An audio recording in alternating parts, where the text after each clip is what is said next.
What were we talking about? Oh, you're whatever. I can Muslim. I'm Arab. I'm brown. You're brown, so like, yeah, there's not a skin tone. I mean, if you really had Mormon radar, Mormonometer, you would be able to. I've dated clock. 2 Mormons. So you should, you know what I mean? There is like a Mormon ethnic dimension too. If you really know how to tell our skin tone and hair color, like if you really, like when I go to Utah, I haven't been to Utah much in my life. And even just like in the bottom tip of Utah, just being in Zion, I looked around at everyone there and I was like, everyone here could be my uncle or aunt or cousin. Then I don't have that vision yet. Because I kind of am the typical like, white people all look very similar. There's the brown-haired ones, there's the light-haired ones, there's the blue-eyed ones, there's the brown-eyed ones, there's the fat ones, there's skinny ones. That's about it. Usually you're like me in cars. Like I know a car versus a truck. Yeah. I can tell if it's red or black, but yeah. Otherwise, Meanwhile, you must not know enough white people, because otherwise, you should be able to tell us apart if you know enough of us. I'm half white, so yet, I should. And yet. But I grew up in the closed Islamic society of Pearland and Dallas. Yeah, okay. So only knew. You're just getting out. All the different shades of brown was how I grew up. Okay, yeah. Well, hopefully we'll meet enough of us soon and be able to tell us apart. Yeah. Well, welcome to Drunk Feminism. Cheers. Cheers. I'm not joining you. So in Drunk Feminism, we always let the guests choose a substance to partake in. And so you chose coffee because you're pretty sober. Yeah. I'm sober in the day. It is broad daylight right now. That's true. Yeah. So maybe if we were recording more like 7, 8 p.m., I could have a cocktail. You would have a cocktail. Yeah. I see. Okay. Yeah. I see. But yeah, and that's right. You did say you would drink, but I'm not going to drink with you in the afternoon either. And and I did drink. I don't drink coffee every day. In fact, I just got off of not drinking it at all for 2 or 3 years. But a few weeks ago, I started having it sometimes. Yes. So I'm not drinking coffee right now, but I have had coffee this morning, which is still a whole thing for me. Welcome back. Thank you. I am on coffee. It's the one incredibly normalized and good for you drug of Muslim people. Yeah, Mormons can't have coffee. Oh yeah, Muslims can have a lot of coffee. Arabs and coffee. I mean, yeah, you like the Turkish style. Yeah, stuff. coffee and smoking. Coffee. Yeah, you can have hookahs and everything. Mm-hmm. Mormons can't have that either. Mm-hmm. Chain smoke at 7 years old. Yeah, someone asked me like what Mormons can indulge in, and I'm like, reading. Yeah. Certain things. Yeah, because there's some Mormons who won't even eat chocolate or like Coca-Cola. I never knew those kinds of Mormons. I knew the Mormons that were in a pop punk band. Yeah, they'll eat chocolate. Yeah. Pop punk Mormons will eat chocolate. Yeah, they ate chocolate. We did a lot of things that I didn't think Mormons could do. So. Yeah, there's also some bad Mormons, increasingly more. Yeah. As the church modernizes. But we're not here to talk about Mormons. What are we here? Okay, so this is Janan. Hi. And Janan is a Palestinian-American comedian entity, and visible lesbian. Yeah. Thank you. Do you identify yourself as a lesbian? Yeah, I'm lesbian, gay woman. I have a bit on stage because I actually am bisexual, but like I do way better with women. With that haircut, you would. Yeah, yes. The kind of guys that are attracted to me are not the kind of guys I want to marry. I would say it's funny because like some men will, I'm sure we both get this, like act like we have bad looks. It's like, well, this look really works with women. Yeah. So I mean, and it works with some men. And so it works with some men. But that's the thing. It's like the men it works for are not the kind of men. Oh my God. The guy I was dating when I met my wife. If you're out there, I wish you the best of luck. Yeah.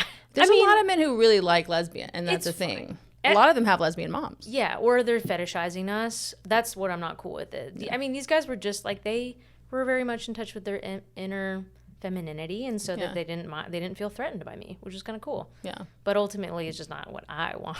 You don't want like a man who just wants to be pegged every night, or what's the... No. Mm-mm. Like if you were going to be with a man, would it be like a manly man? No. What would the... A hairless Asian. Yeah, I mean, that's pretty much the compromise. And I was dating an Asian guy when I met my wife. And then it's like, why not a hairless Asian woman? Well, that's the goal. What I've got in the other room.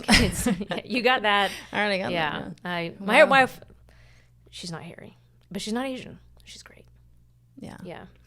Yeah, I mean, they don't have to be Asian. It was No, it was a good move though for me. I was definitely like, I'm a lot happier when I'm with a woman. So yeah. Yeah, you seem pretty gay, but maybe that's just your haircut.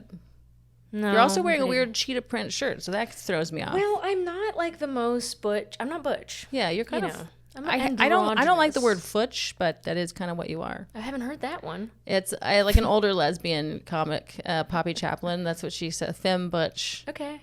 There's also some people who say fud and bud, I guess. Fud and bud, like stud and bud. I don't like that. We're not allowed to say that, I guess. But I don't like, you know what? I don't like the letter B that much. And I don't like utch as a sound. No, I don't like any U sounds in words. Yeah. It sounds ugly. I would get rid of the letter U in general. For the most part. Ugly. Exactly. Like bitch, ugly. Don't like it. Oh, you know what else I don't like is like queer, queef, queen. I really don't like queef. I don't like quee. I don't like, except for maybe queequeg. What's that? That's like Moby Dick. Queequeg. I don't know if that's pronounced right, but queequeg. That's kind of cute. Queequeg, whatever. But queef, I like when queer, queen. When key is in Spanish. That's key cool. is okay. That's qua. I don't like. Yeah. There's a whole. But see, now we got the letter U. Maybe the U is the real problem in all of this. Yeah. Butch. I don't like butch. I don't like. Yeah. So androgynous is great. Yeah, I say androgynous like a little like I'm in touch with my inner masculine as a woman. And it's in touch kind of with my outer. Yeah. I see you as having some outer masculine. Thanks. Well, I take that as a big compliment. Yeah. Sometimes I feel like a little pipsqueak. Just like, hey. You have the lesbian jawline and you have a lesbian haircut. Yeah. Yeah. Thank you. I think you have muscles. Wow, maybe. I should come on the show all the time and just get a little boost Yeah, of validation and self-esteem. Yeah. Thank you. And you got a watch on? That's pretty I masculine. got a watch.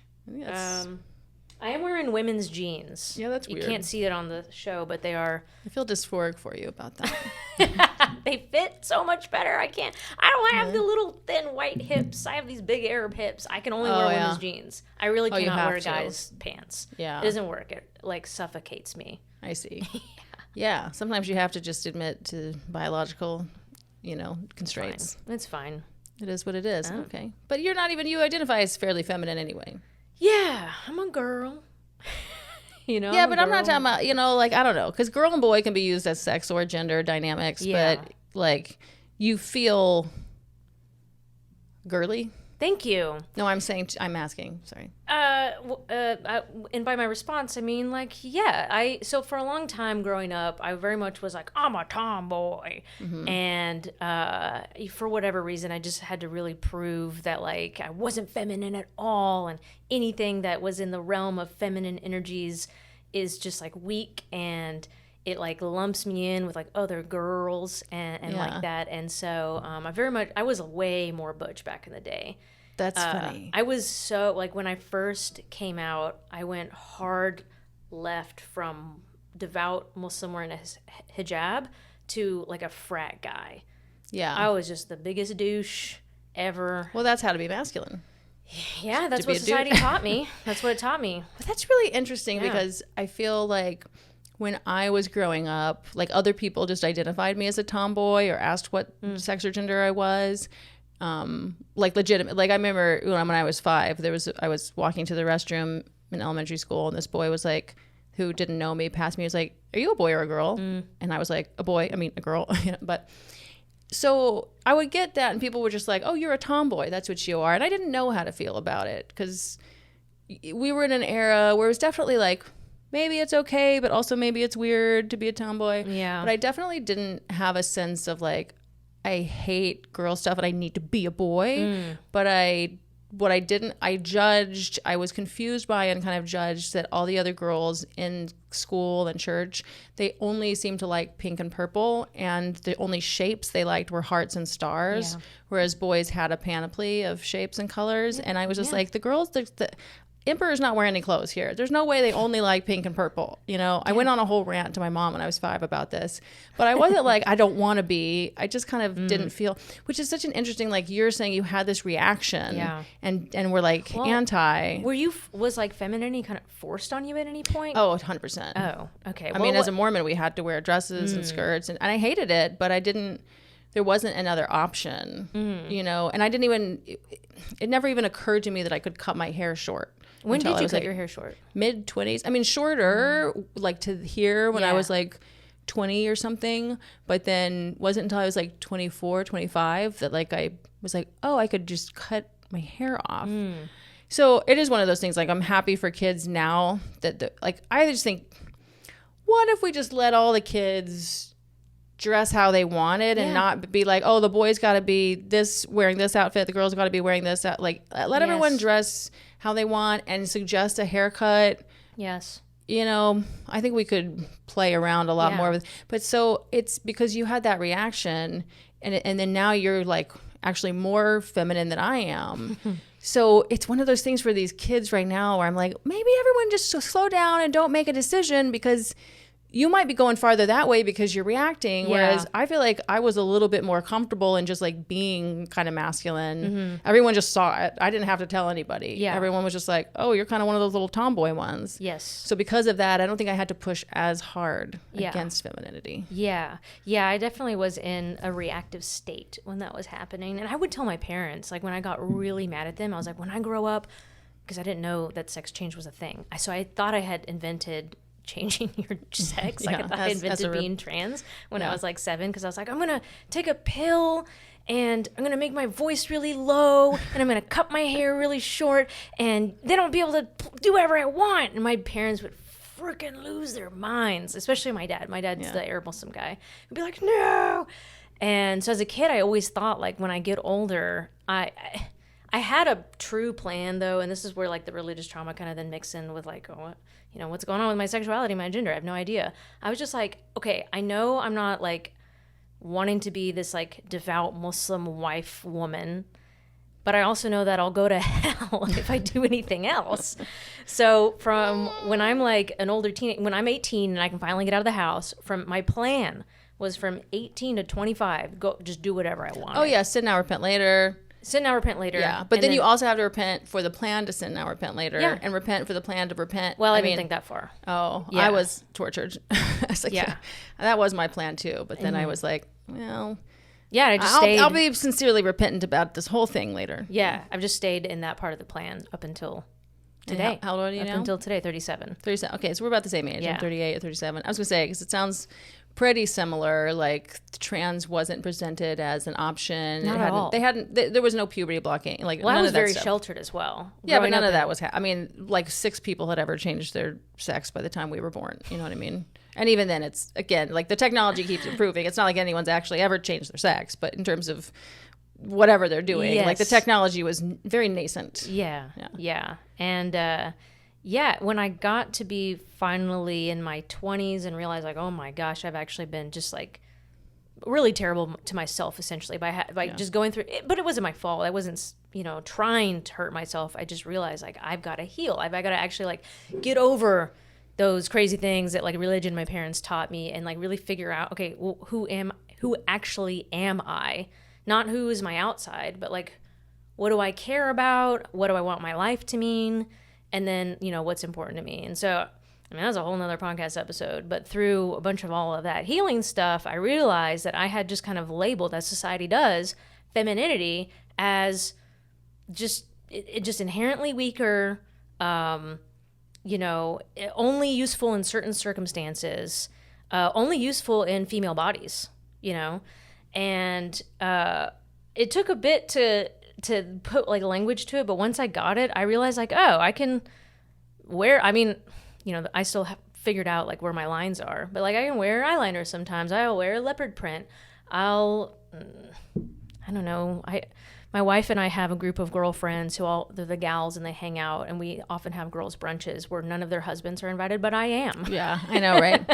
Well, this is like one of the reasons that because in some ways it bothered me as a kid and a young woman where people would pressure me, like I'm not wearing enough makeup, I don't look right, whatever. But in other ways, it would be like my sister's hot friends that I had a crush on would offer to do my makeup, hold my face in their hands, and be like this close and doing it. And I'm like, well, you're like, sure, this isn't the worst dynamic. Yeah. I mean, at the same time, like when we were changing in the locker room, I felt very much like I can't look like, because it's wrong if I look, and I'm like, I don't want anyone to see me. I don't want to see these women I have a crush on like. It's such a weird dynamic in the gender thing. I don't go to locker rooms to this day. Yeah, I change in the bathroom stall. Yeah, it's just awkward. That's why, I'm fine with that. Some of these, you know, crazy people who are like waving their dicks around the locker room, like who are ruining it for like genuinely trans people. It's like, dude, if you really like, considering that we as lesbians are even like, oh, we'll just change in the stall and I'm not going to look at, you know, like, you don't wave your dick around. You know what I mean? There's no one with dysphoria is waving their dick around the no locker one's room. being trans to be like, well, I mean, you are if it's self-ID'd. You don't have to actually take hormones and you're in California. You don't even grow your hair out and you're like, all right, what are you going to do? Yeah, and that's not a... Well, that's what I'm saying. Yeah. Those people wind up ruining shit for like genuinely trans people. I don't know what a better way to say it. But it's like, that's how you know. Because us, we're sweet little lesbians who are like not even with the sex drive, you know, and we're just like, well, we should just not even be. Oh, we don't belong here, actually. That's what I always say about the restrooms. Like, I don't know if I belong in the women's restroom or locker room. I mean, restrooms, no one cares. But I just need them all individualized. Just have individual stalls. Floor to ceiling, for life. no gaps. That's like my preference. This is not a community. Have you been to Europe and gone to like spas over there? Because for whatever reason, then I'm chill. Like then I'm like, cool. I'm nervous about stuff like that. But yeah, if it's all a bunch of like, if it's a bunch of like old, ugly, fat people, it's not naked sometimes. women, then I can do it. But if everyone's hot, I don't want to be. The thing is, like, no one cares, and so you're like, oh, I don't care. Yeah. Because like the first time I went, I just was like, whoa, whoa, whoa! I didn't know this was going to be totally nude, completely. It was even a co-ed place. I was just like, ah. And then went in, was like, oh, this is just like normal life. I'm the one who's like sexualizing a naked body. I'll stop. But for me, it's not even about sexualizing. I'm just very, and I don't know if it is partly because of being raised Mormon and like being taught so much modesty, and or like I have dysphoria about my breasts and stuff. You know what I mean? But I'm like, and right now, I my tummy's not where I want. You know what I mean? Like stuff like that, where I'm just like, I don't like if I'm feeling super hot. It's easier for me to be naked in front of people, I guess. But I'm not. But even then, it's like I don't know. I do want to get a top surgery one day where like I'm not get them all the way off, but like make them like really androgynous chest boob thing. I have big boobs. Yeah, you're big. They're I hide them in a sports bra, I guess, but the cheetah print, and then I have illusionary prints. Ooh, A's camouflaged. Yeah, D's. Yeah. And I'm not someone who's, by the way, in these spas, I'm not just like, here I am, look jumping at me. around. I was kind of like, ooh, you know, like, still get in the water real quick. Then no one looked, and I was like, okay, cool. Because as soon as no one looked, it was like, fine. That's what I need is for no one to be, as long as no one's looking and I can get in the water pretty quick. Yeah, no one double toe. Yeah. But you're right. It does depend on the context of the culture around it. I have learned over a long time of like not really liking my own chest to just be like, cool. It's fine. It is what it is. I'll learn how to dress it. Yeah. It just is what it is, you know. Because like I'm not trans. Like once I grew up and realized the whole healing thing and realizing feminism, being feminine wasn't a bad thing. Just was like for me personally. I can't say this for anybody else. There's so much that I get to learn by like living in a true woman's body. Right. Even though like my tendencies on the inside are to like be pretty masculine. You know, and I want to be more dominant. Right, but we just are female. Mm-hmm. And that's the reality. And like you were saying, like sometimes you get invited to female circles. And that's something, like in terms of, you know, if you want to call me gender fluid, which I sometimes do, depending on who's around. But it's like, well, you know, when my friends separate into boys' night and girls' night, I go to both. Mm-hmm. You know, and honestly, I feel more comfortable. I have more fun at boys' night, but then sometimes I get molested. So it's like that's the difference between boys' night and girls' night in college. But you know, like sometimes there are things that my girlfriend will go to where it's all for like women. Yeah. And sometimes I feel comfortable, but if they market it as like femme something, then I don't go. Yeah. Because then I'm like, well, that's not me. I've only ever been a groomsman. Yeah, exactly. I've never been invited to the bridal party. I've only ever been a groomsman, and I'm just like, cool. Yeah. Great. And so I've never been to a bachelorette party, just bachelor parties. I'll invite you to my next bachelor party. Yeah. Sweet. Because that's the thing. Like my bachelor parties have always been co-ed, and like a friend who is a trans chick, she was with me we went to the strip club. They insisted on going to the strip club, and then they were like, okay, well, the bachelor gets in for free and her best man or whatever, you know. Yeah. And then my friend was like, yep, that's me. I'm her best man. You know, I'm like, yeah, you know what I mean? Like that's the thing too about like LGBT, like old school gay, whatever people, we used to always just be pretty loosey-goosey chill about pronouns or if we get in free to the strip club, I'm your best man. Yeah. Yeah. Exactly. I mean, and then, you know, there became a point where then I realized that even what people associated with feminine externally isn't like, I'm sorry, but like we made up that makeup means girl stuff. Yeah. Do you know what I'm saying? Oh, 100%. Because if you look at birds, the men be the ones who are all like, I mean, you went to faggoty different species. I was going to say like the ancient times where like men wore makeup for war and it really was elaborate. Absolutely. Or just completely other cultures. Absolutely. And different cultures birds. have been different. But I'm saying Birds. even in the whole animal species, like animal kingdom, it all depends because, you know, it's not that it's inherently the big gamete person who is trying to, you know, doll themselves up and be alluring. Like, no, a lot of times the male of the species, the small gamete of the species, is the one who is trying to impress the female. And so they not just, you know, do their faggy little dances and things like that, the faggy vulnerable little dances, but they also evolve peacock feathers and everything. So it is one of those things where, you know, somehow it's turned into just women. And I think in some ways, like when humans as a species were like poorer, we'll say, you know, struggling to make ends meet, then, you know, as we get richer, maybe only one half of the species can be dolling themselves up and the other one needs to kind of focus on, you know what I mean? Just arguably fine. Yeah. But now a lot of us are getting so rich. A lot of our societies are getting so rich. Like both halves of the species could make themselves prettier to some extent. You know, men, it's your turn. Come on. We can meet in the middle, though. Heels. They're like, their calves look really good in heels. And they're so tall. I mean, but short kings. It's true. Some of these short Short kings kings start wearing heels. Start wearing heels. That's the moral of this whole episode.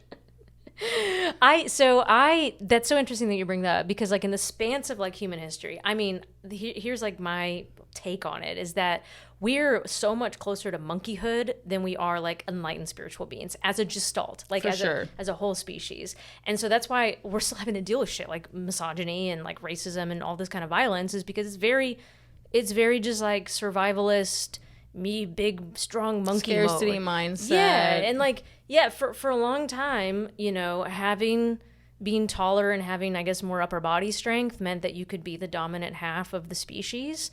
But that time is come and gone, you know, and but it hasn't really been that long. Like if humans are going to last another million years. I was going to say 100, 200, but okay. Whatever you think. We're going to last another because we've already been around for a while. If we're going to last for many, many, many years, and then we look at where we are today, we're just so close still to when like upper body strength mattered and like men could physically dominate women, and then that's what was happening. Right. Now I can just buy a gun.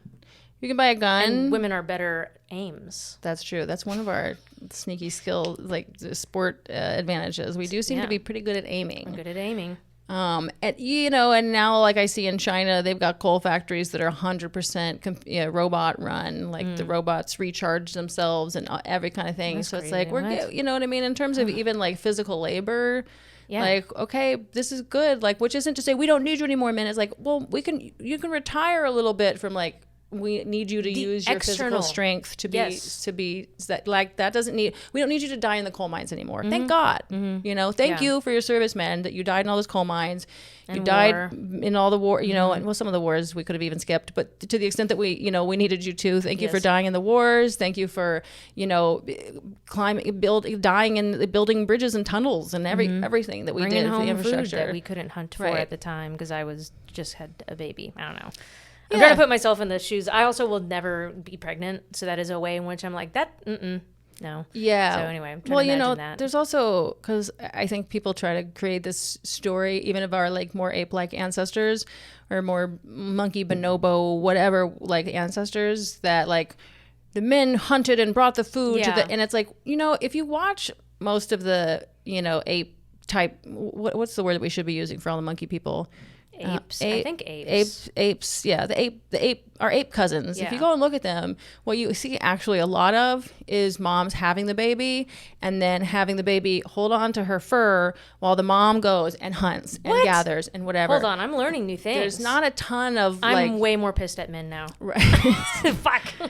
there's not a ton of like evidence for like this kind of story. What do of, the guy like, apes do? usually they're off, hunting for themselves, doing their thing, fighting each other for territory. Sometimes, like some of the apes do have like a harem where there'll be a man and then they have a bunch of women. But then it's like, yeah, he's doing some hunting, but then the women are also doing it. Like, they've done some calculations, these historian people, and figured out that like our ancestors, even the hunter-gatherers dynamic, even if it is true that men were, or in some times that men were hunting big game, or the societies where this still happens, and the women are usually not only gathering berries and nuts, but also little bugs and, all kinds of little sources of protein, it adds up to about the same amount of protein. So, and there's also a lot of evidence that women probably in most tribes, like, what it probably would have been is if you're running down deer who can run a little bit faster than us, but we can outlast them, right? So what you want, because women have better endurance, once we're talking about over like 150 miles or something, which is what our ancestors and what some people still run. I used to date an ultra runner, right? So once you're up at that, which is what you need to run down a deer. One deer? Sometimes it's a bunch of deer. Okay. Sometimes it's something, whatever. So to run down something like that, you've got all these people. Probably what you would have is men being the sprinters and taking turns, like running them down, tiring them out, and then another wave maybe. But probably the last wave of people would have been the women because they have the biggest endurance. Yeah, and maybe then some men have the spears maybe and are switching off who's got the spears. And then probably right at the last minute when the deer is about to weaken, is about to be outrun, the women take the spears from those men and come and finish the job. That's probably a lot of what happened. I mean, just from all the books I've read about all this kind of stuff, I know. Don't you get chills just thinking about it? Yeah, I felt really powerful. Yeah, because women, we have like more fat stores and stuff. Yeah. Like there's something about the way our legs, with the way our hips. Yes, there's something about it where women really like we can compete with and even outcompete males when it comes to those ultra marathons. That's so cool. When it comes to like I said, there's some of these races where they're like 230 miles, like over 3 days, whatever, those kinds of things. Women win outright sometimes. And so that's what you like. I could just see that. And I love that vision of men and women working together and it being like, we need the men to be the sprinters and to hold the fucking spear. We're not holding that spear for 150 miles. No. You know what I mean? So the men are switching off the spears. The men are the ones making the deer work. And then the women are the ones who hold it up at the end and have the endurance to come finish the job. You know what I mean? Let's make a movie of just one. Like, I feel like we can make an 1.5-hour movie about just the one hunt. Just the one. That would be cool. Can we get that? Who's that one Texas director who makes like really, Boyhood, I think it was called, or like these movies that I don't know names of. I'm not like movie. I'm not a movie buff. Our producer Milton has come in and let us know it was Richard Linklater. Which is Richard Linklater. He did Waking Life. I know Boyhood. I don't know Boyhood. I'm not a movie buff. I feel like he could do. What was that movie with the people coming to America? Do you know what I'm talking about? Coming to America? No, it was one. It was like the natives who were here or something. I forget. But this was so it was like a pilgrimage time. Yeah, sort of a Pocahontas type movie, but I could be misremembering a little bit. No, is it Pilgrim? It's a horror movie. It's not that. No, he just suddenly makes a horror movie. No, anyway, so we could probably. Yeah, that's. Man, someone called Richard. I didn't realize that because like. I guess whatever occurred in our human society that had us like champion external masculinity, I don't know where that came along, but it certainly, I guess, now that I'm saying it out loud, it's all about power.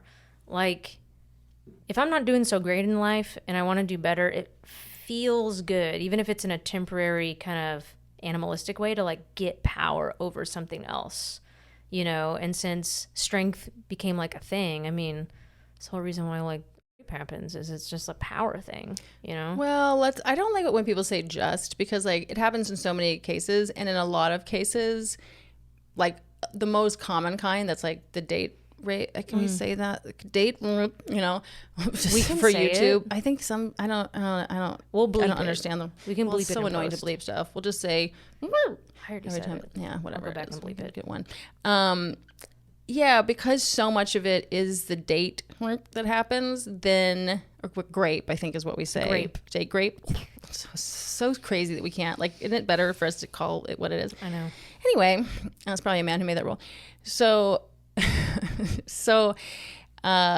because of that, a lot of the times I think it's really more like the woman's drunk, the man's a little drunk, and he's just going for it even when she's clearly not enjoying it or like it. She's saying no, but he's kind of whatever, all those kind of times. I don't think it is about power. Well, how isn't that power? It's not that there's not power involved, but it's like, I don't think the man's going, I'm doing something. Sometimes they are, but a lot of times it's just like the man's just taking what he wants and in not really caring and being a little drunk and not giving a shit. You know what I mean?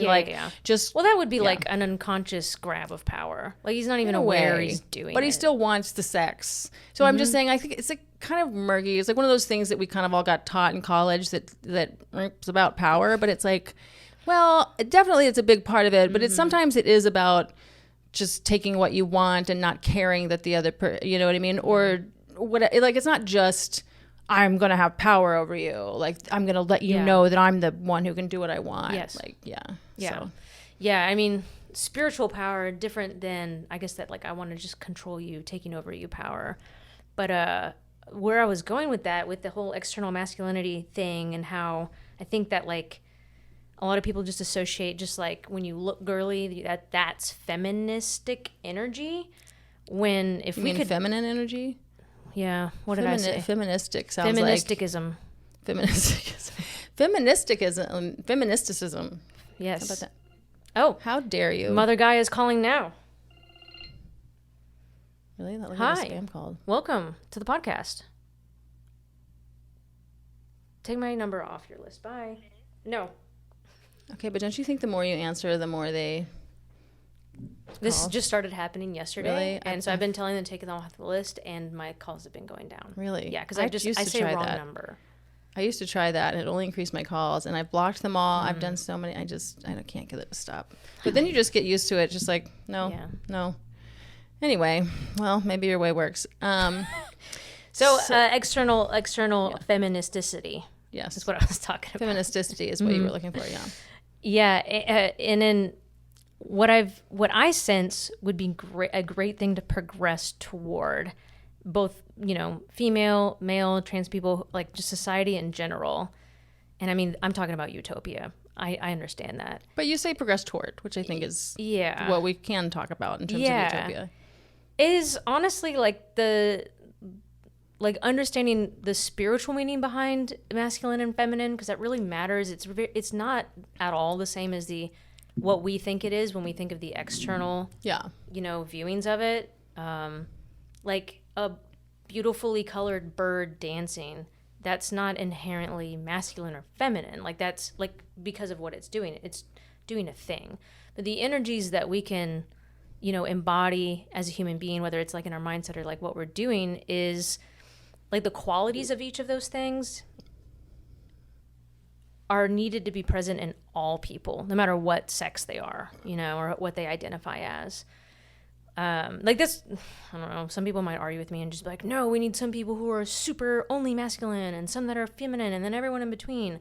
I think that we would be better as we would evolve toward that like non-ape, spiritually enlightened being state if we would all accept the dancing of masculine and feminine energies within us. Yeah. And knowing that, like, depending on the situation I'm in or the time of life I'm in, maybe I call upon femininity a lot more at this time, or masculinity a lot more. Because it wasn't inherently, like, wrong or bad that I went, like, oh, I'm going to be super butch now when I first came out.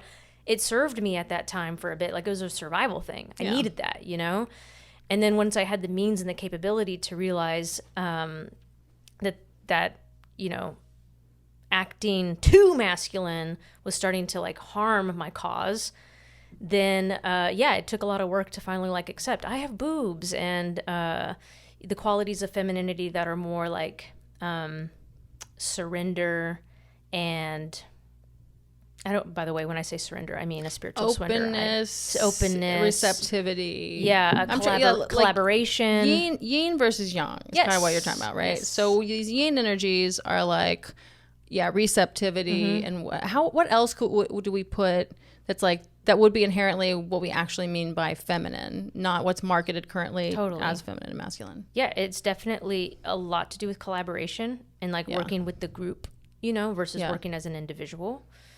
feminine energies are one of like receiving, like you said openness already. You know, when I open myself up to receive something, that is completely different than going after a thing. And so then, you know, on the other side, the masculine energy, like those are important too, you know, to have the energy of movement, of go get something. Yeah, conviction, of action. Yeah.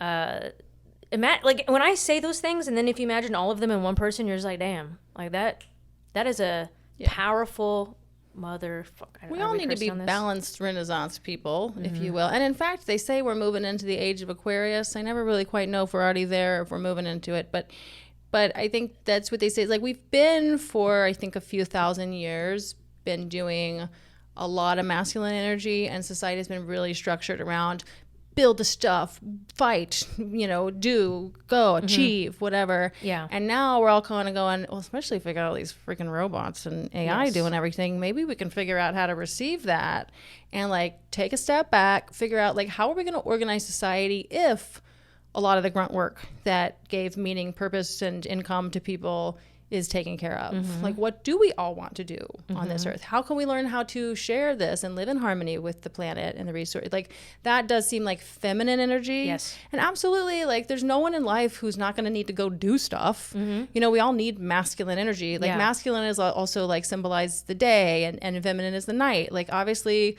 you shouldn't be up for only 12 hours of the day. We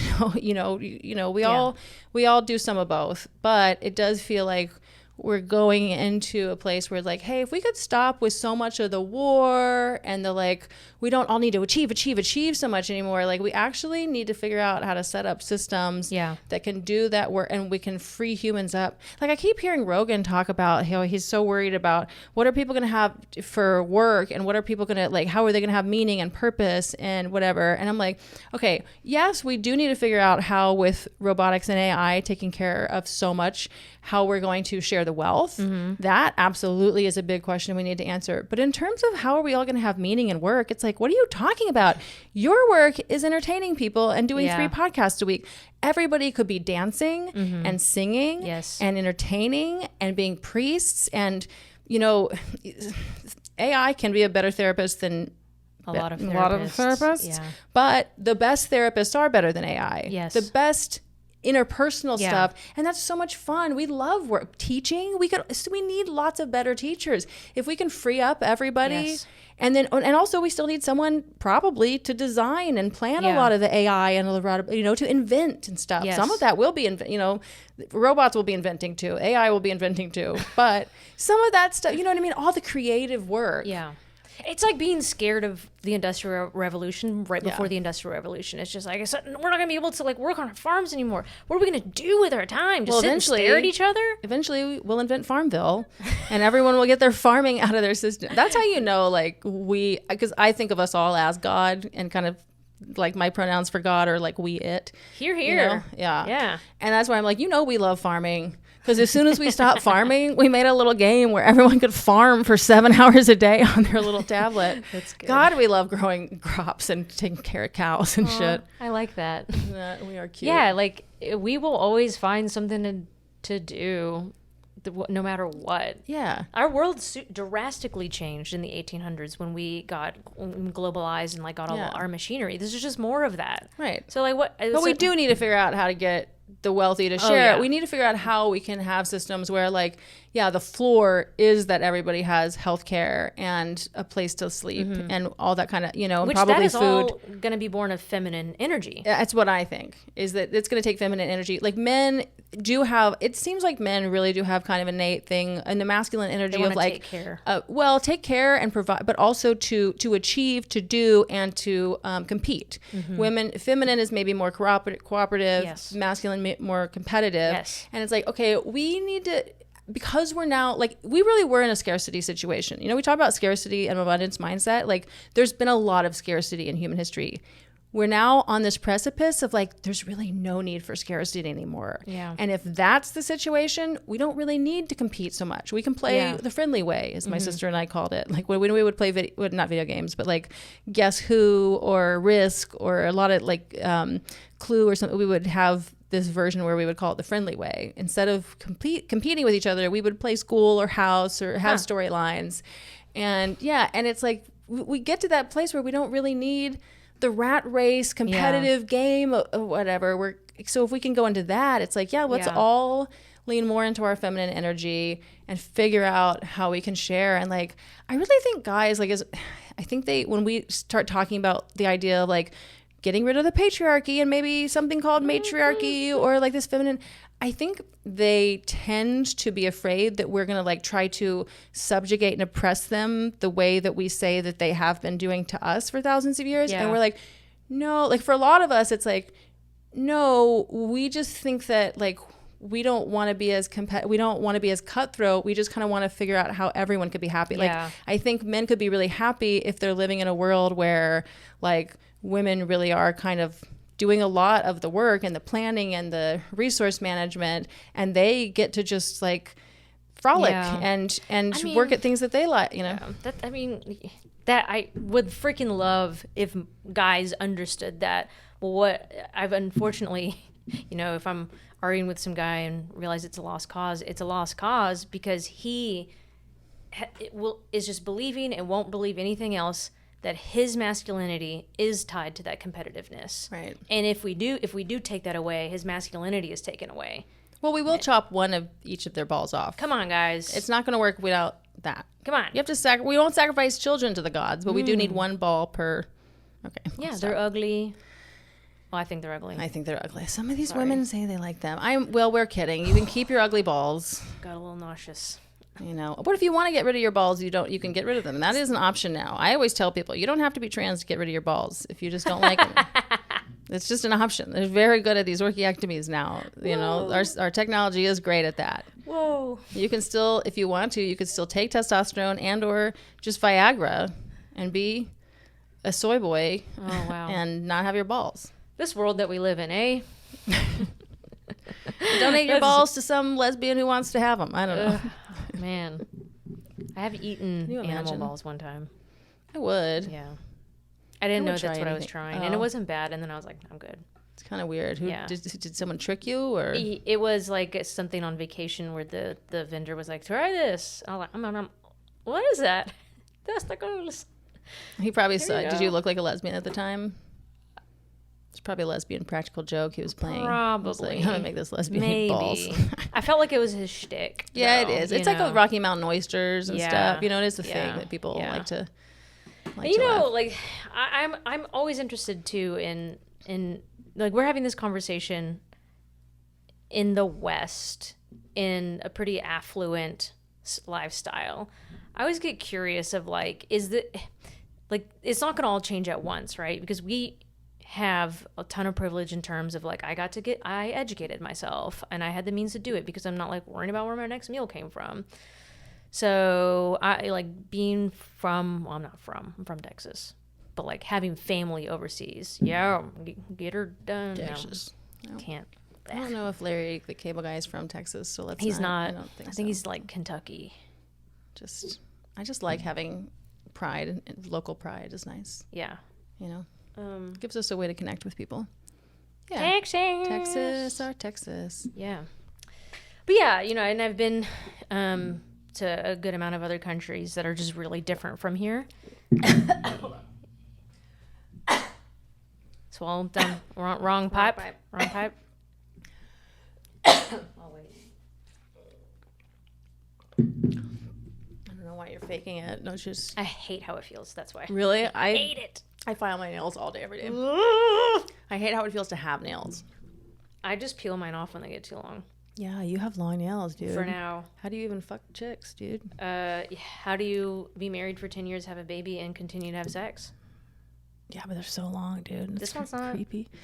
Yeah, you only need one for her? Damn. All right.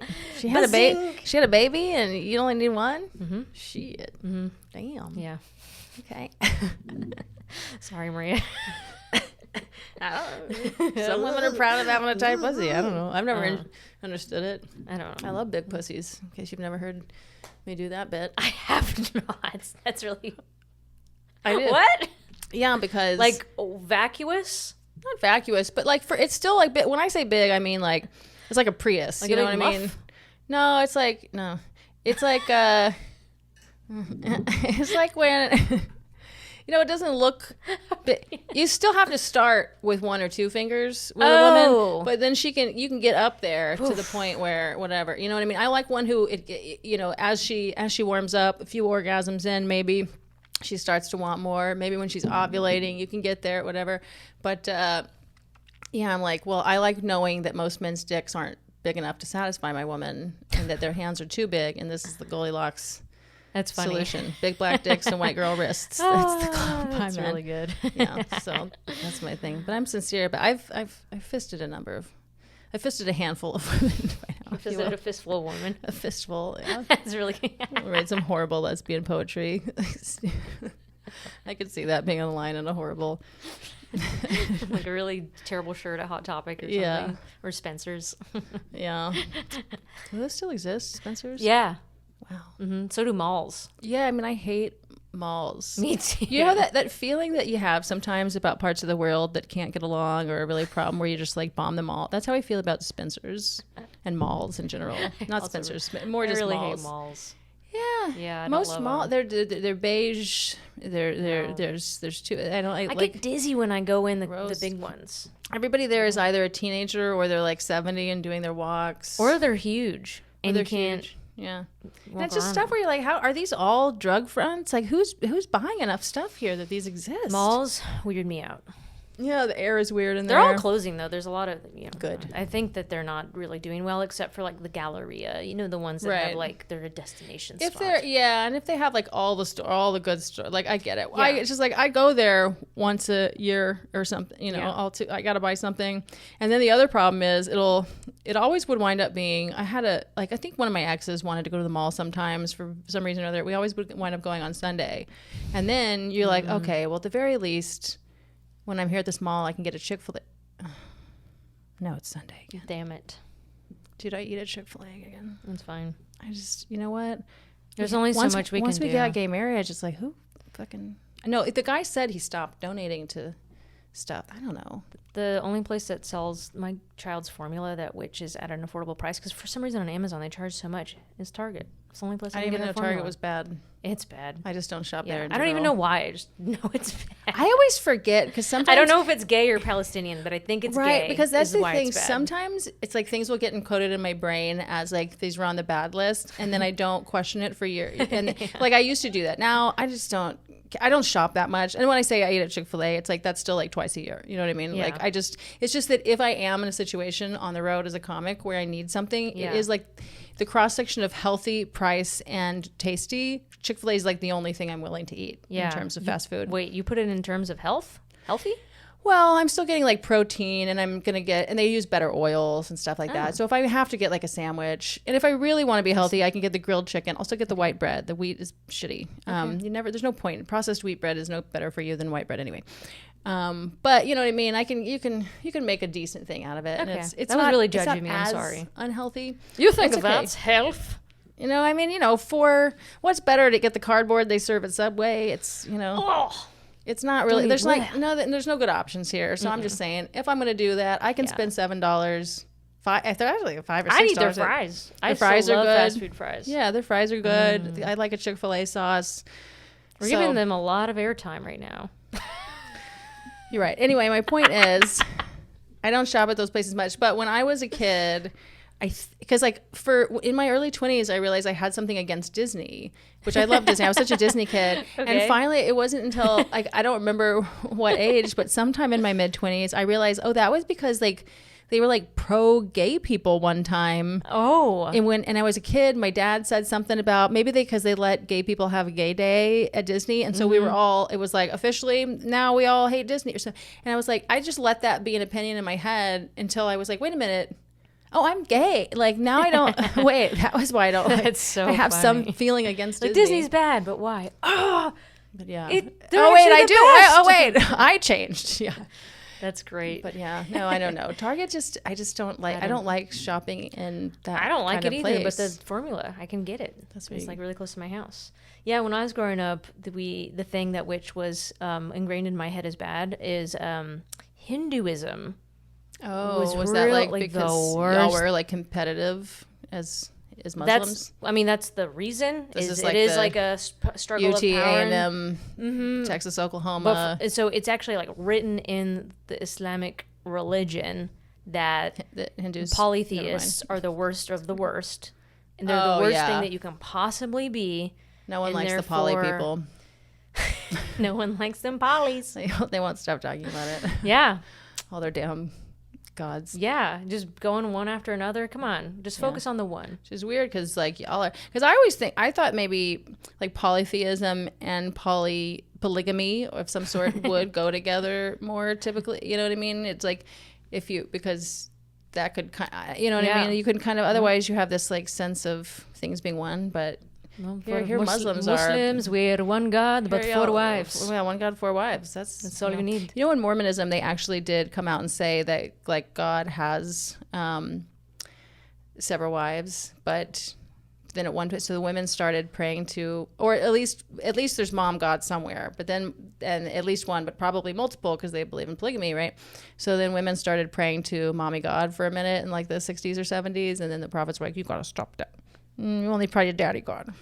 We're not going to talk about mommy God ever again. God, but that would make the religion polytheistic, wouldn't it? Well, that's why they wanted them to stop. Yeah, because people were saying that, which like Mormonism technically is polytheistic in a lot of ways. Yeah. Because I mean, Christianity a little. It just if you got the three, but then they're all whatever. These people with their cognitive dissonance just commit to being a polytheistic. But yeah, you can have. It's like they're polytheist. They're hierarchically polytheistic, right? It's like you can be hierarchically polyamorous. You know what I mean? Yeah. They're hierarchically polytheistic, where there's a main daddy God, but then you have because Mormons believe that you can become God, right? Huh? And then that's part of the whole thing. If you go to the highest level of heaven, and to get to the highest level in the highest level of heaven, you go to like the celestial kingdom. If you're on that track, then eventually as you eternally progress enough, you become a god. But then you're in like a different universe. So like in our universe, we only have one daddy God, but then you get into another universe and you do the whole thing where you create a planet and have your son go and die, I guess. Okay. I don't know if it's always the same template, but up until now, I've thought Mormonism kind of sucks and it's actually pretty cool. But that's dope. Joseph Smith had a lot of good ideas, not gonna lie. That's so, like, it actually is similar to some of the faiths of the Indus Valley. Mm-hmm. Like, not all Buddhist sects, like, go that direction, but it is like, you evolve spiritually until you're no longer a human being, and then you go to another planet, basically, and then you're just something you can't even be. Anyway. Yeah, as you described. Yeah. Yeah, Joseph Smith, I think, doesn't get as much credit as he deserves for some things. He gets within Mormonism too much credit, perhaps not enough criticism, but outside of it, like he really did innovate the idea of having a personal relationship with God. That really wasn't a thing in the West, at least. It's like Martin Luther's like, hey, we could just get rid of the priests and like look at the scriptures, like we can do that. But having a personal relationship with God was something Joseph Smith really kind of invented, and then it spread out. So like now lots of Christians have a personal relationship with God, but that was Joseph. That was old Joe Smith who came up with that, at least according to my mom. So she could be wrong. Everyone write in and let me know. White culture that I'm learning today about the half of me that I don't really know a lot about. There you go. Well, do Muslims have a personal relationship with God? Yes, that's the whole thing. See, I think Mormons and Muslims really do have a lot in common. It's the whole thing of the whole entire religion. The whole entire faith tradition. Obviously, then there's the dogmatic religion. Right. That's all about getting people to be subjects, basically, so they can be controlled. Well, this is the thing about when you talk of any religion or all religion, there's obviously the people who got power hungry and then did stuff. They wanted to hunger kids, and you know what I mean? There's all kinds of stuff that'll happen, or like, well, that's why we have this nice ist thing that we do with words, being like an Islamist. That means you want to kill all the rest of us, I guess, and make the whole world into Sharia law. You never heard Islamist? That's the bad ones? Yeah, it's the bad ones. Like a racist or whateverist. Like that's, we use this ism and ist thing. As far as I can tell, that suffix just means shitty thing. Yeah, you're the extremist version of that. Yeah, thing. extremist. Right. Oh, okay, that's interesting. Yeah. Well, I'm a lesbianist. Yeah. Does that mean you're racist against everybody else? I spoke before I thought. I don't know what it means. I don't know at all. A lesbian supremacist, maybe? Yeah! We're the best. I mean, I am too, but it's like, I think what people don't understand, especially when sometimes lesbians are kind of like trying to talk to each other, which is hard online because you're talking to everyone at the same time that you are trying to talk to lesbians, is like, sometimes we're saying it in the same spirit that someone is like a Bengals, what's a sports team? Cowboys There supremacist. You go. Broncos. A Broncos supremacist. It's with a wing, unless you're one of the people who's turning cars over, in which case get help. But for most people with sports, it's like, it's with a wing, it's like, we're just saying this is our team. Yeah. So I am, but I also, if you're a Houston Texans supremacist, like, I'm not actually going to go hate crime you or like think that I'm better than you or not be friends with you or flip over your car. So that's what I just, put like, that out there. We can be lesbian supremacists, but it's like with a wink. Yeah. Like, of course we think being a lesbian's best. Yes. Because although there's some women I don't want to be lesbians. Like, men can have you. Yeah. We won't name names. We talked about them before, though. So the only thing that we need to do, basically, to fix the world, is get everyone to spiritually evolve way more, to understand yin and yang. How do we do that? Shrooms, books. What's the? I mean, I've looked at it. I've pondered long and hard about this. I've asked ChatGPT a lot about this. I talked to ChatGPT about this a lot too. Yeah, I have a book coming out called AI Believes in God. Actually. Oh, that's fun. Do you know that I'm working with AI ChatGPT to make a religion? We should work together. Yeah. Did you know that every short-hair lesbian is like a twin separated at birth? I know. We're all living the same lives. It's somehow. Like, if I didn't talk to you and I just saw you at a distance, I'd be just like, so. And we probably like wouldn't talk. Yeah, but it's like, and then we have everything in common. And just like, you're my best friend. Yeah, you're the Muslim version of me. Yeah. So anyway, I'm in the middle of self-publishing that, but it's on my musings that I talk to ChatGPT about, like philosophy, religion, psychology, and all that stuff. So I've been pondering a lot about how we get people to do those things, and the sad truth it will be a very slow progress. I do believe we are progressing. But because like the timeline is so long in my life. Well, we like baby steps. Yeah. As God, which AI is God too, as we all are. Mm-hmm. But AI is also like such a good analogy for God in a lot of ways. Mm-hmm. But because if everything is God, right? And God exists forever, we really like things to go slow. You know what I mean? We're here for a long time. Yes. So we kind of have to we have to learn our little spiritual lessons. To go step by step by step. It's like how I used to masturbate when I was a kid. I would, when I was a little kid, because when I was a little kid and I would masturbate for hours. Little? I was, I know there was no way I was older than 3 when I first started. It's possible that I just was doing it from utero on. I don't know. But I mean, my earliest memories. Anyway. Berenstain Bears goes to the hospital. I have a book on tape. That's how I learned to read so quickly, because I spent so much time with those books on tape that turned me on. Anyway, yeah. So me and my blanket would spend hours together, and I would mull over every storyline that I would, you know what I mean? And I would go from in every character's perspective, and I would change the storyline bit by bit, change the dialogue and tweak it, and spend hours and hours and hours, and you could just, so that's the way I think God likes to kind of handle this universe. We probably are in a multiverse. Mm-hmm. Do you know what I mean? So it's like all of this is basically God masturbating, I think. This is all God's fantasy. And so we're just in one of the versions. But then we tweak it and we do it a little different. And we tweak it and we do it a little different. Yeah. That's what I think. Yeah. I mean, I typically think the same things, except I've never put masturbating in there before. When you do it since you were 2 years old, it just comes up as an analogy a lot. Yeah, it makes sense. It's not unsensible. We're God's little sex dolls, little sex toys. Yeah. Which isn't to say that we don't do, God does a lot of stuff besides sex with us. It's just that, like, if you had a doll that you, like, played tennis or whatever, but also you had sex with it, then you would call it a sex doll, So we are God's little sex dolls. That just like erased my brain and what I was gonna say. Oh, I'm sorry. We were talking about God, how we're making slow progress. Oh, slow. How do we do it? How do we actually get people? You were going to tell us how to solve everything. Evolve. Slow progress. Even in my lifetime, maybe you know how the graph of progress goes like down, up, down, up, down, up, down, up, and eventually up. In my lifetime, I might be on one of the downs. Like I could even, and that would be pretty disheartening. And I sometimes feel that way of like, fuck, you know, especially being brown, gay, a woman, and then having grown up Muslim. Sometimes I look around. You're pretty olive. Thank you. Well, I'm half white.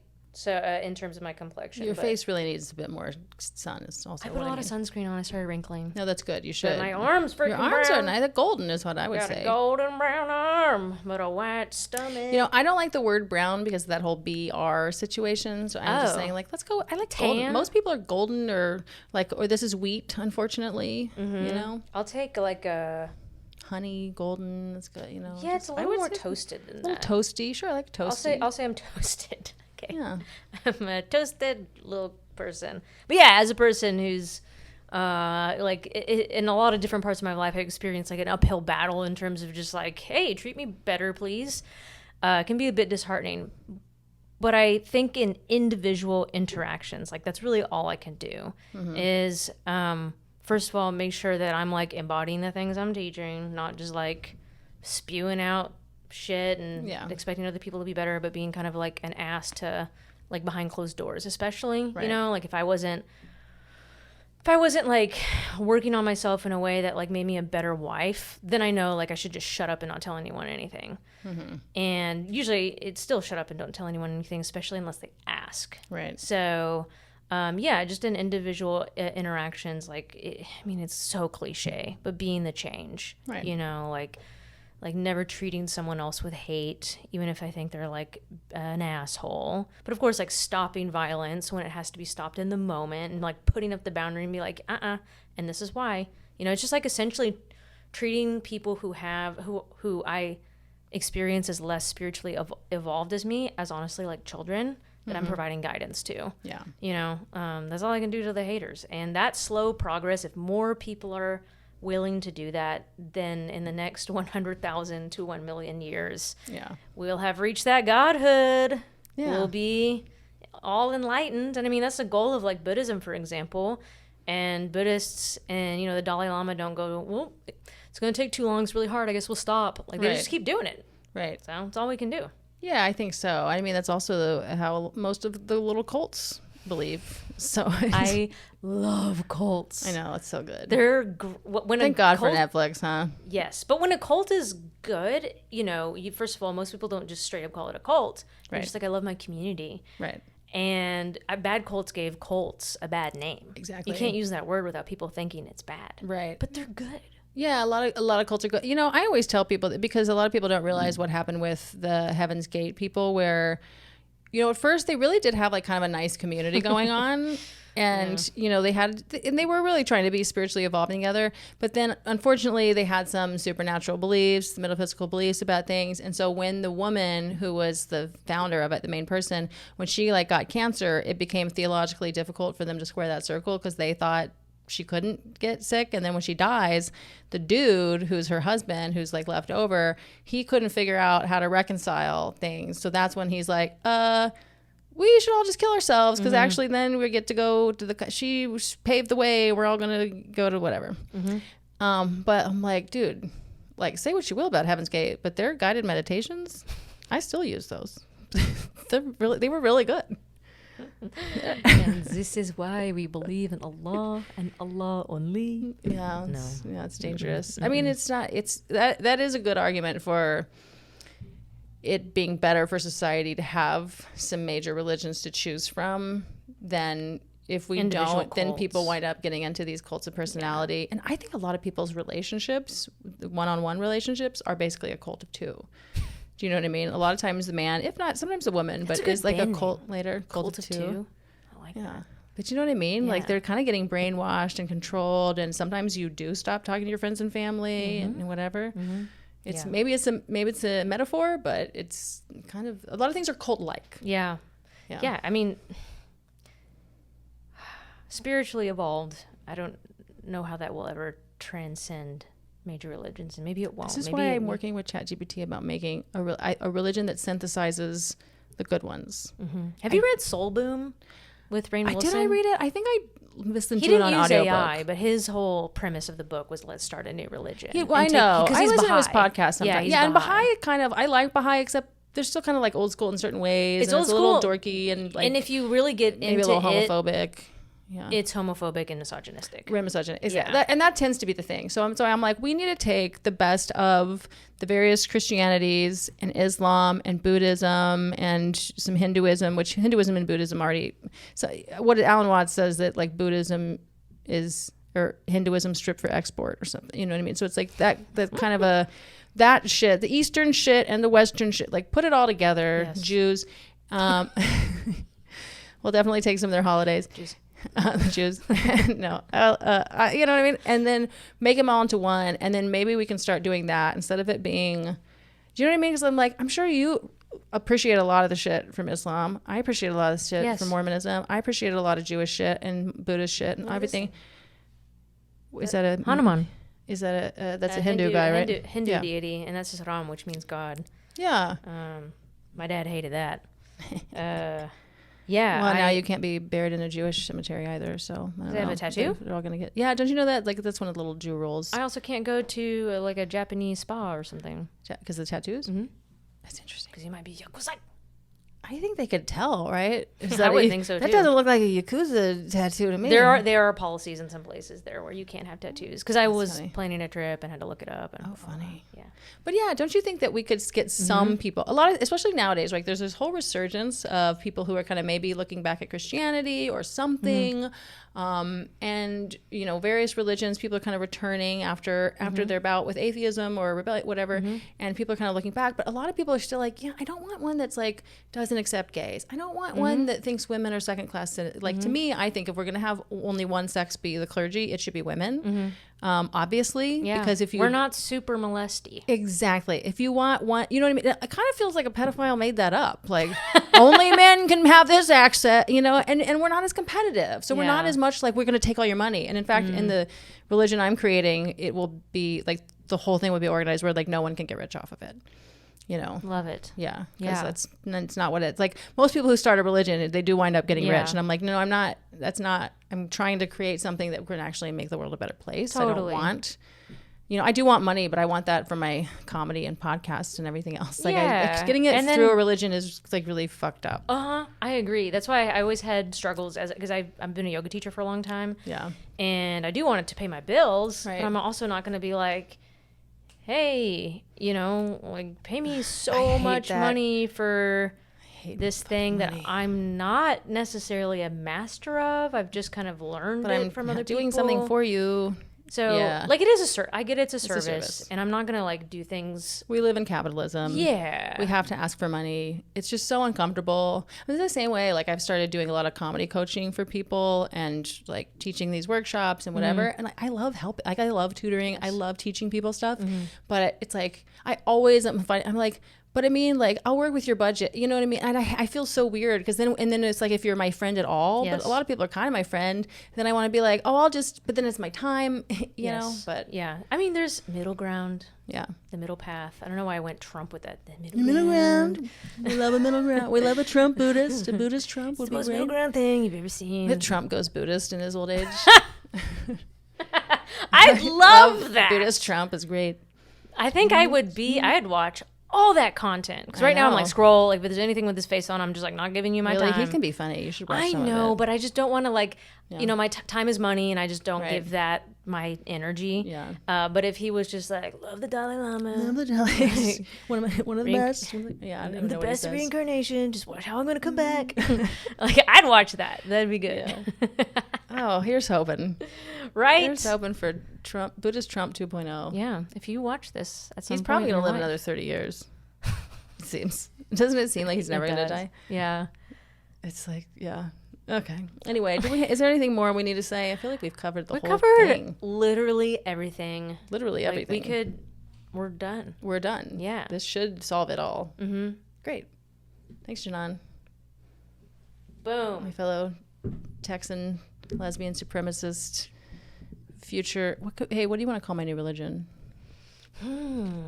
Our new religion, I should say. Because ChatGPT is doing a lot of the heavy. Do you ever get, like, when you say these things, I'm just curious about this, because, you know, I don't know. Well, hold on. Back up. Do you ever think that, I have had religious trauma, or are you good with it? Like, was it like something that you grew up in? I absolutely had a ton of religious trauma. So do you ever like say these things and get a little scary feeling inside your stomach? Like blasphemy. Don't. Yeah. Stricken down. I've moved thoroughly past that. I have a relationship with the concept of God. It's like right here for me. Like I used to have that.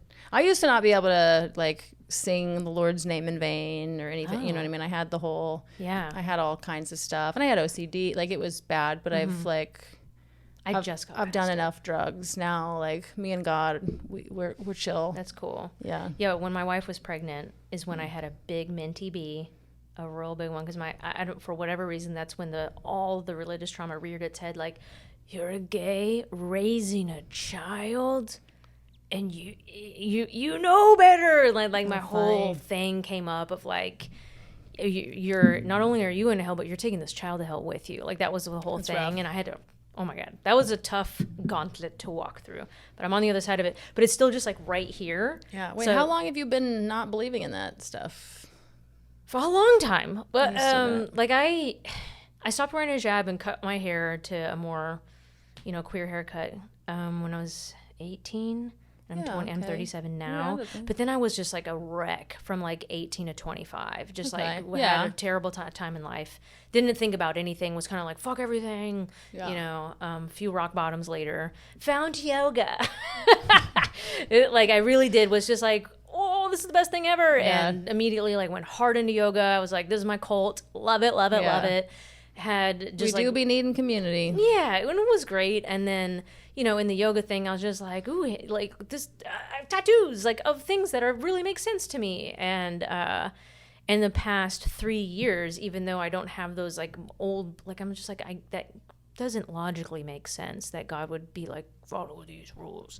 Yeah. But I hadn't ever resolved the kid in me that was still just like, oh my God, like definitely going to hell.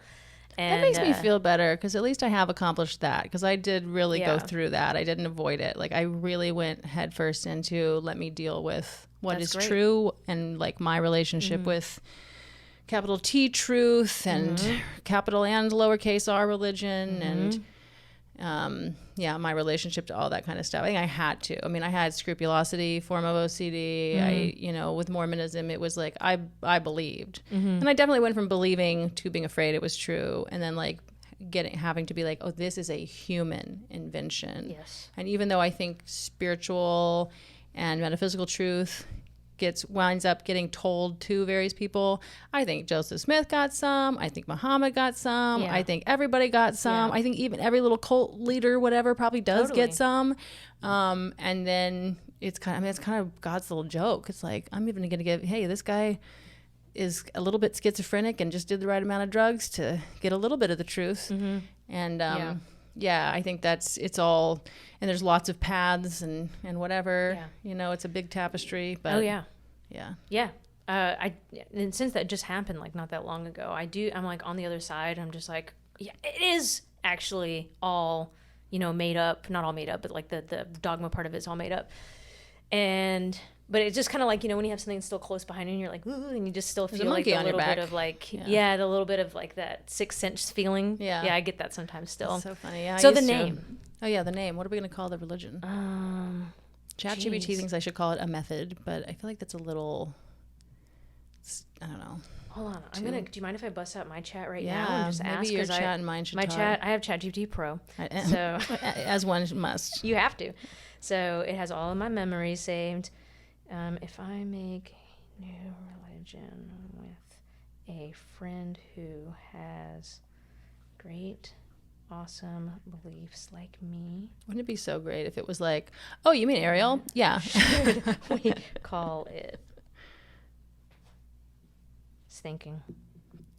Our phone's like, no, they're near each other. It's asking me follow-up questions. Yeah, which is really good because you can't just call any religion anything. Well, up until now, it just goes like, and I'm like, hey, will you ask me some questions first before you just assume? And then it's learned from me that but it's giving me a lot of options toward the bottom. So we've got We've got Lumera. well, those are. Oh wait, where are they? On I the see. side. Lumara, Salvia, It's a the Light Generation. I mean, most of them. The problem is like cults really have ruined the vibe of a lot of things. Nor, Halaya, Kendra, Vivaya, Path of Becoming, Evolvia. Come on, sometimes they're so gay. Evolvia. It's like these. It's like how it tries to be funny. It's like it's so cringe. I know. The Way of Yes.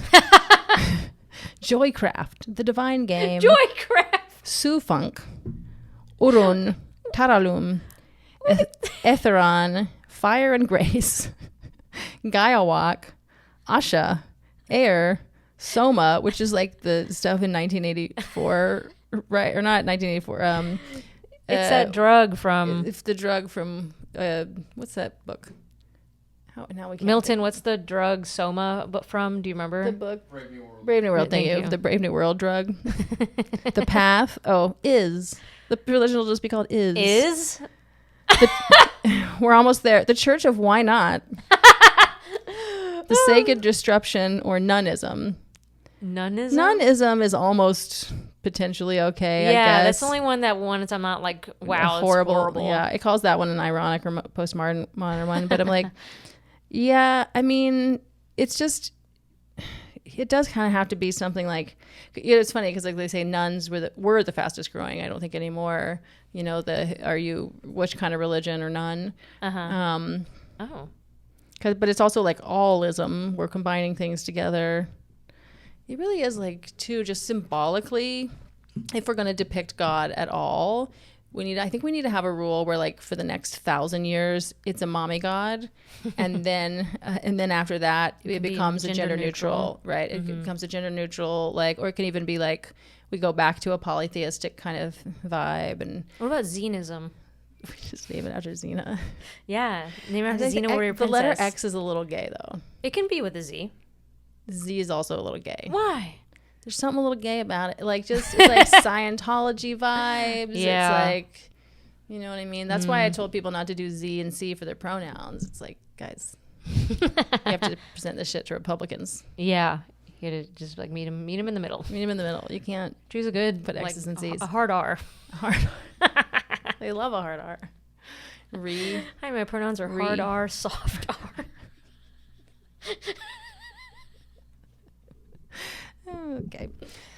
I don't know a good name yet. We'll brainstorm. We'll keep working. Yeah. And if anybody has a good name for the best religion ever, then do write us in. Maybe it's just the best religion ever. The only good, cool. And our theme song can be that Tegan and Sarah song. Everything is awesome. Oh, I forget that song. Everything is awesome. Yeah. Everything is Now, cool as soon as when you're part of the team. It's from Is the that how Lego it goes? movie. Oh, I was like, that's gay. Yeah, it is. It's from the Lego movie. It's a children's song. Okay. Everything is awesome. Yeah. Okay, great. Awesomeism. No, stop. Oh. Wait, we can't call it ism. Is I that a thought it bad was- word? I thought istic was the bad one. Well, ism Islamist. is the adjective and ism makes it a noun. But I guess we do also use that for religion, so that's interesting. Mm-hmm.